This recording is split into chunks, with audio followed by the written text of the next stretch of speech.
Igama lami nguThemba Ndlovu. Ngihlala khona la Richards Bay.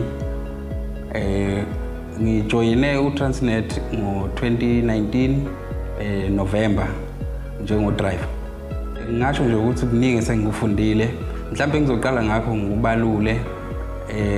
Kunama-skills engiwathole ngaphakathi kwa-Transnet, ama-skills e-supervision. Ngaqhubeka nga-apply ibhasari, ngathola ibhasari.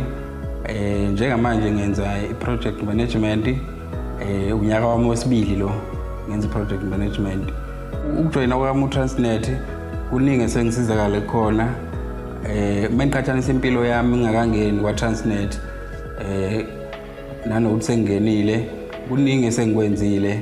Sengisebenza kwa-Transnet ngikwazile ukwakha ikhaya, ngakwazi ukuthenga imoto, ngiyakwazi nanokondla ekhaya.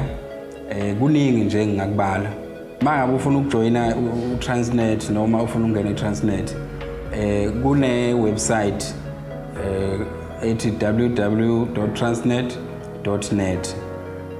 Bese uyakwazi ukubona yonke imisebenzi evezwayo lapha phakathi kuyiportal mangabe uthi ungenile. I-advertise imisebenzi lapha. Okunye engingakugcizelela emakhaya ukuthi imisebenzi la kwa-Transnet ayidayisi.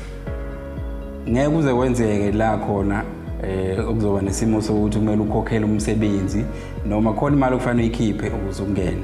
Ungena nje kule website esengishilo, ukwazi ukubona ama-post avelayo lapho u-apply. Ngibonga kakhulu ku-Transnet ithuba ninikeze lona. Sengathi mhlambe nabanye bengalithola ithuba elifana naleli engilitholile. Ngibonga kakhulu kwinkampani uTransnet.